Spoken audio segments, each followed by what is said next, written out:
Hola, bienvenidos. En esta ocasión quiero hablar un poco acerca de ondas y me gustaría presentar algunos libros sobre ese tema. Pero para comenzar, para ir abriendo el apetito de la importancia de los movimientos oscilatorios, de las soluciones periódicas de las ecuaciones diferenciales, me gustaría comenzar aludiendo a dos temas en donde la necesidad de la consideración de las ondas es ineludible. Uno de ellos es controversial y precisamente por eso resulta algo interesante al que resulta interesante hacer referencia. Y esto es la economía, la teoría de las ondas largas del desarrollo capitalista. Se llama teoría de las ondas largas porque tienen un periodo de 80 años, las ondas de Kondratiev. Ciertamente son largas si tomamos como punto de partida una vida humana. 80 años son casi lo que todos vamos a vivir. Algunos vivirán 100 años y estarán en un pedazo del siguiente ciclo del desarrollo capitalista. ¿Qué impulsa, según algunos autores, ese comportamiento oscilatorio? ¿Y qué es lo que oscila? El trabajo es lo que oscila, en primer lugar. Hay tiempos, momentos de tiempo en los que hay mucho empleo, llegan a un máximo y después caen, y después vuelven a subir. Eso es lo que diríamos una onda de empleo.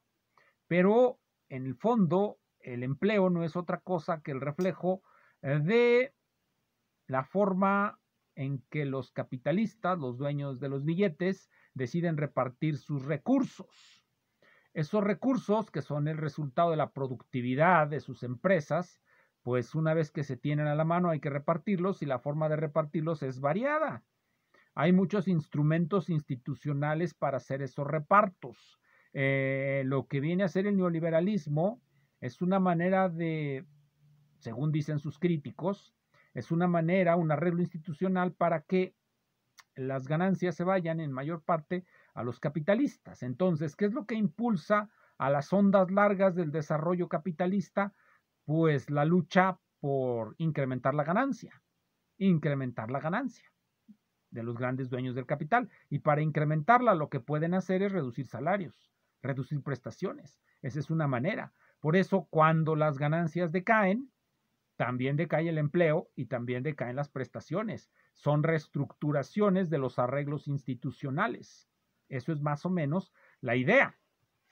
Muchos marxistas no aceptan esto porque están bajo el influjo de alemanes como Marx o como Hegel o como Kant, que creen que el desarrollo de la historia es lineal, que la razón de la historia es una y que nos lleva hacia el Estado cosmopolita o hacia el Estado comunista, a la sociedad comunista. En este libro, Las ondas largas del desarrollo capitalista, una interpretación marxista de Ernst Mandel, nos va a hablar precisamente de ese desarrollo, pero comienza precisamente comentando lo que acabo de decir. Dice: aunque la teoría de las ondas largas en la historia de la economía capitalista es de origen claramente marxista, y noten qué autores cita, sus iniciadores fueron Parvus, Kautsky, Van Helderen y Trotsky. Kautsky y Trotsky, no precisamente los más ortodoxos de los marxistas, al menos no marxistas estalinistas, como hubo tantos de esos. Los marxistas, paradójicamente, han vuelto de forma resuelta la espalda al concepto desde que este fue adoptado por economistas académicos como Kondratiev, Schumpeter, Simian y Dupriez. Esto ha demostrado ser doblemente contraproducente. En primer lugar, ha cegado cada vez más a los marxistas. Bueno, eso es importante. Los marxistas y muchos que se inspiran en esas ideologías, llamadas en ocasiones grandes teorías y especulaciones del universo, suelen ser muy ciegos porque no son críticos de sí mismos, solamente son críticos de los demás. Bien, pero esto sirve de introducción a otro libro sobre ondas que me gustó, El capitalismo del quinto Kondratiev. El título es evocador, El capitalismo del quinto Kondratiev. Va a seguir hablando sobre el desarrollo de esas ondas capitalistas producidas por la búsqueda de la ganancia, por la predación que hacen los capitalistas de los obreros, Eso es cuando sube la ganancia. Y cuando los obreros predan al capitalista es cuando baja la ganancia. Y eso de predar a uno o a otro es resultado de los arreglos institucionales. Así de sencillo. Cómo se acuerda la repartición de la ganancia, si se va a ir toda para el capitalista o se va a ir toda para los obreros. Ya. Bien, este libro tratará de eso. ¿Cuál es el otro ejemplo que me gustaría traer aquí? El de la mecánica cuántica. La mecánica cuántica es una teoría de oscilaciones. Nace como una teoría de oscilaciones no lineales. Eso es lo más interesante de todo. La mecánica cuántica nace como una teoría de oscilaciones no lineales.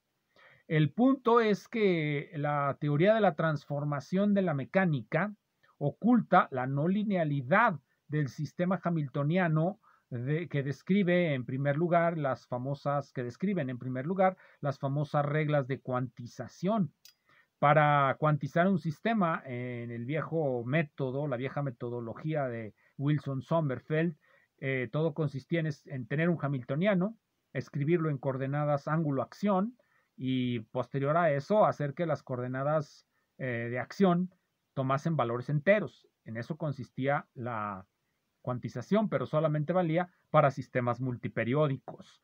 La gran idea de Heisenberg y compañía fue lograr extender este método a sistemas que ya no son multiperiódicos. Bien, vamos a nuestro tema. El primer libro que les voy a recomendar es un auténtico clásico, La teoría de las oscilaciones de Andronov y Chaikin. Esta es la traducción de Lefschetz de 1949. Es decididamente una abreviación del trabajo original. ¿Qué es lo que expurgó Lefschetz? ¿Qué es lo que expurgó Lefschetz? La teoría de los bulbos, porque a final de cuentas lo menos importante de este tratado de oscilaciones no lineales de Andronov y Chaikin, lo más importante de este tratado es la teoría matemática subyacente, es lo que dejó Lefschetz en gran medida, lo que dejó, y algunos ejemplos muy sencillos de bulbos que aparecen aquí y allá. Bueno, pues hay que recordar, el libro sale en la década de los 30, los bulbos eran una gran tecnología en aquellas épocas. Lo bueno es que este libro, este resumen, el hecho de que sea un resumen, pues como que nos deja en falta, en ausencia, algo falta, necesitamos más, y la editorial Pergamon y posteriormente la editorial Dover lo publican completo, la editorial Pergamon en el 66 y la editorial Dover lo reedita en el 87, aunque yo tengo una edición más nueva, que es esta, Teoría de las Oscilaciones de Andronov y Chaikin, un librote, véanlo. Teoría de las Oscilaciones, en la edición de Lefschetz, la traducción de Lefschetz, son 350 y tantas páginas, son 800. Y por supuesto restituyen todos los ejemplos de bulbos y de manera, bueno, digámoslo, virtuosa, también restablecen todo lo que se dice en este libro acerca de los sistemas hamiltonianos. Eso es lo más importante porque es lo que permite que esa teoría la conozcan no nada más los físicos o los especialistas en mecánica celeste, sino que también los ingenieros. La teoría hamiltoniana es una teoría muy poderosa y sobre todo muy, muy bonita y muy sencilla. Entonces, aquí vamos a encontrar en los primeros capítulos la teoría lineal. Ese es el primer capítulo. El primer capítulo es sistemas lineales. El segundo capítulo va a ser sobre sistemas no lineales conservativos. Es ahí donde ya vamos a ver la aparición del formalismo hamiltoniano, sobre todo cuando va a hablar de la investigación, así se titula, investigación del plano de fase alrededor de sus estados de equilibrio. Va a comenzar con la investigación del hamiltoniano, o para ponerlo en otros términos, el hamiltoniano también es una primera integral del movimiento, entonces lo que va a investigar en el caso de sistemas de dos dimensiones es esa primera integral. El hecho de tener un sistema de dos dimensiones con una primera integral, pues nos asegura que este es integrable, y en la medida en que es integrable, es periódico. Todos los sistemas integrables son periódicos porque son difeomorfos a un toro. Bueno, en general son multiperiódicos porque tienen múltiples periodos, ya que como todos ustedes saben, el toro multidimensional pues tiene n-1 periodos. El toro en 3 dimensiones tiene 2 periodos. El toro en 4 dimensiones, 3 periodos y así. Un toro inmerso en Rn tendrá n-1 periodos. Corresponden a cada una de las circunferencias. Seccionan el toro en una dirección, una circunferencia. Seccionan el toro en otra dirección adecuada, otra circunferencia. Y así en el 3 dimensiones, una sección, digámoslo así, y otra sección así. Tenemos 2 periodos. El que está así y el que está así. Bien, eso es lo primero de lo que nos va a hablar este autor. Movimientos en locales, dos globales. Cuando ya habla de movimientos globales, función de Lyapunov. Qué bueno, va a ser otra vez el hamiltoniano. Lo interesante es que siempre aparece eso. Luego va a hablar de los sistemas disipativos y va a expresar, y esto es interesante, va a expresar sistemas disipativos en la formulación lagrangiana. En la formulación lagrangiana. Sin término de forzamiento. Ustedes saben que hay formulaciones lagrangianas que meten el término disipativo como un término de forzamiento en la ecuación.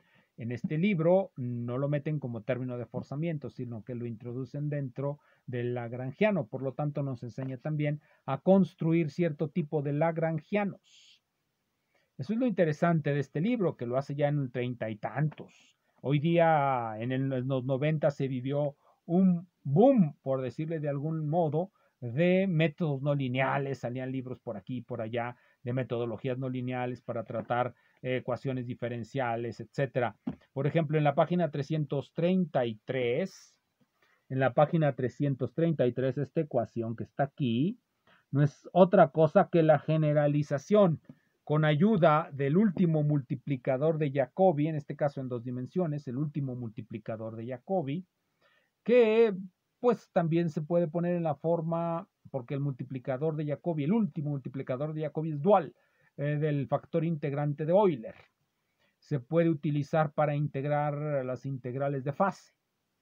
En ocasiones no existe una función de acción, pero con ayuda de factores integrantes se puede encontrar esa función de acción y la correspondiente transformación canónica, que es de lo que va a hablar aquí este libro. Y eso siempre me ha parecido muy interesante, tantos temas de los que se pueden hablar teniendo a la mano este material. Bien, vamos al último que voy a presentar hoy, ya para que se vayan a sus lecturas. Este se llama problemas no locales en la teoría de las oscilaciones. ¿Qué es un problema no local? Es un problema en el que ya no nos limitamos al entorno de un punto, sino a un intervalo finito. Generalmente los problemas locales son en el entorno de un punto, y un entorno es un intervalo que se puede hacer tan pequeño como queramos. Un intervalo finito no es tan pequeño como queramos, es eso, un intervalo finito de un tamaño definitivo. Entonces, eso se llama problema no local y generalmente surgen cuando hay integrales dentro de la ecuación diferencial, ecuaciones íntegro-diferenciales. El primer tema de este libro es el tema básico de la mecánica cuántica primitiva, sistemas multidimensionales periódicos, sistemas multidimensionales periódicos. Estos sistemas multidimensionales periódicos, como ya mencioné, una y otra vez son todos homeomorfos, difeomorfos a un toro. De eso es de lo que nos va a hablar aquí, de los movimientos sobre el toro. Y esos movimientos pueden llegar a ser caóticos, Trae nuevamente la generalización del teorema de Liouville, del último invariante integral. Nos va a hablar de los sistemas disipativos. De hecho, unos marxistas pueden imaginarse que efectivamente el desarrollo capitalista consiste de movimientos ondulatorios debido a la lucha entre el capital y el trabajo por repartirse la ganancia. En algún momento el capitalista gana mayor ganancia, sube la ganancia, en algún punto empieza a perder baja la ganancia. Luego sube de nuevo, pero suponemos, algunos supondrán, que la amplitud de las oscilaciones es decreciente, por lo tanto es un sistema, el sistema capitalista, es un sistema oscilante disipativo. Se va disipando, ¿qué cosa? Bueno, si suponemos que lo que impulsa el desarrollo capitalista es el incremento de la productividad debido al desarrollo tecnológico, entonces unas ondas disipativas lo que nos dicen es que la inventiva humana cada vez es menos capaz de levantar la ganancia a los niveles esperados. Bueno, eso dicen ellos, que la creatividad humana se agota. Los que crean que es inagotable supondrán que puede en algunos momentos decaer, va decayendo, pero de pronto subirá gracias a grandes inventos, etc. No les quito más su tiempo. Muchas gracias.